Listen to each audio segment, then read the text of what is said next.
Welcome to the finals of this edition's Metagame Masters, the 12th MKM here from Berlin. I'm Toffel, I'm here with Johnny. Hello. Hello.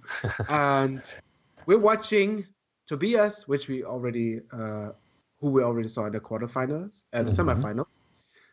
Again, still on his 4-color escape shift / mid-range, I guess. That's what we saw against Malte, who's playing red deck wins. So you would say the boogeyman against the boogeyman. Yeah, I guess you're right. Like both decks are really potent and really feared of, like for different reasons, of course. But well, actually, I think it's the same reason. They're fast, they are consistent, and I guess mono red or red deck wins has some hate cards which are also feared. So yeah. They're kind of the while Red Deck Wins is kind of the police of the format. Yeah, that's a would better say. description. Yeah. While I guess Game Shift is kind of the FBI or something. No. I think it's a villain. Like actually, it goes around and slaughters all the innocent and like just the people who want to have fun, right? Yeah, exactly. Like Red Deck Wins is the fun police, while Scape Shift is the fun slaughterer. I don't know. So Malte with 5 lands, a Figure of Destiny, and an Ankh, which that's a really interesting hand because the Ankh is one of the best cards you can have against Scape Shift. First of all, it does damage, like turn 2. That's the earliest turn you can play it.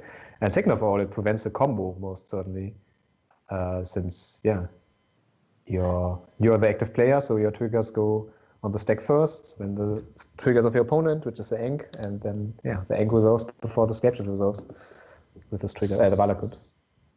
So he keeps, and mainly because he's going to play first, knowing that his spells are going to resolve on a high chance. I think going second this hand would have been not keepable. You wouldn't keep it? Yeah, probably not. Oh, and here we see, oh god, that is, no!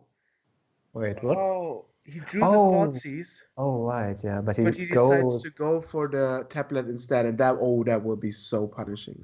I mean, I'm not sure if that's wrong, because look at his hand. He's really...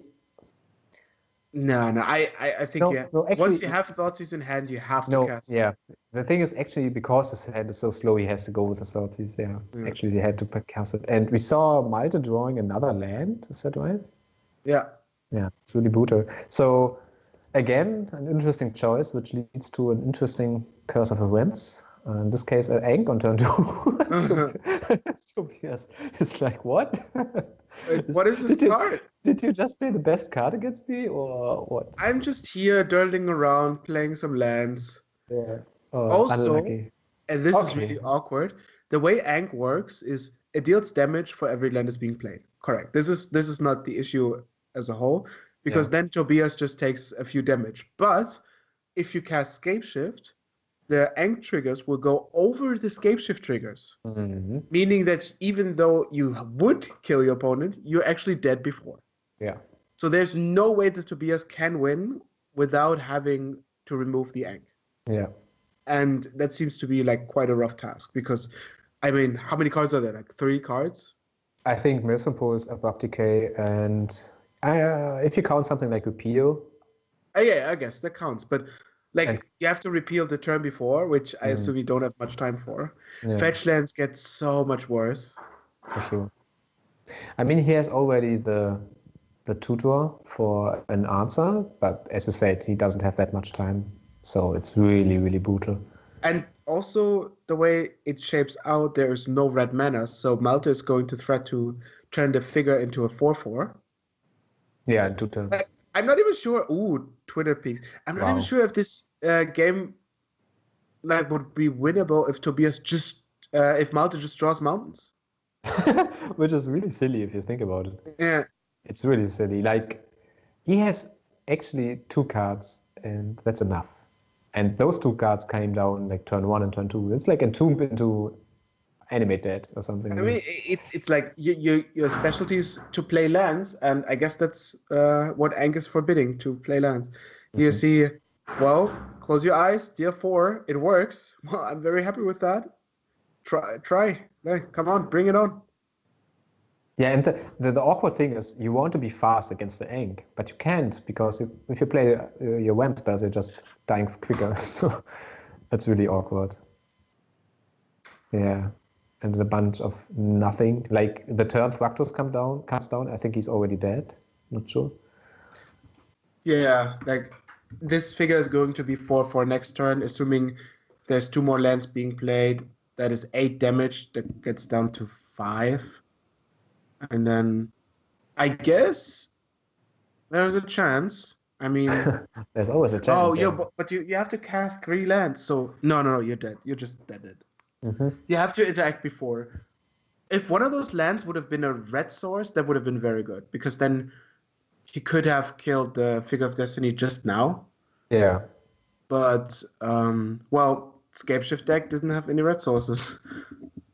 I mean, yeah, the fetch land is not an option at this point. No. It's ridiculous how much damage it is. Now the spell snake comes. Well, yeah, it's a really...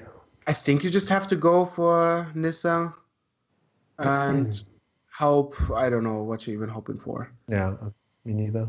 I mean, she buys a turn, so you go to 9 if Malte doesn't do anything.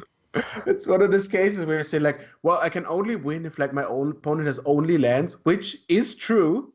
Like, this is actually happening, and then you have to draw like a removal spell for the Figure of Destiny, and then a removal spell for the Ankh. Oh, oops, hello. I didn't see the card. What was it? Fire Confluence is. Is it already listed? No, it's not. No. But it's a very good insurance for later. For sure. Yeah. What is it? 6 damage? It's 2 damage to your opponents, 1 damage to each creature, and destroy an artifact. Yeah, and at this point, I think. At this point, this has to jump definitely. Yeah, for sure. Yeah. I mean, okay. So what could happen now is Tobias draws a Fatal Push. Yeah, let's say it's a Fatal Push. It kills the figure. Malte doesn't draw anything. Then Tobias draws a Maelstrom Pulse. Malte doesn't draw anything. And then Thragtusk is actually going to do something. Yeah. So it only needs the perfect 2 against 2 mounts. And by the way, that is the one thing people always talk about, right? If you're like the deck, red deck wins itself. It does its own thing, and even if it doesn't really does its own thing, it's so brutal because of certain cards. Yeah. Like the deck is really annoying. Yeah, like you have, as we said, Price of Progress. You have just Goblin Guide is just a strong card, right? Dealing 4 to 6 damage. Of course. You have Blood Moon, which can be devastating. Some people even play Ruination. So now we see the Ball Lightning, which is straight up lethal at this point. And I think it just resolves. Like even if you play the Effect of Fiction, maybe you find a force, but yeah, you're not coming back from this. All right. Malte says, it's just a formality. Attack you. Here we go. 1-0. And is only 1 win away from, I mean, basically lifetime glory. For sure.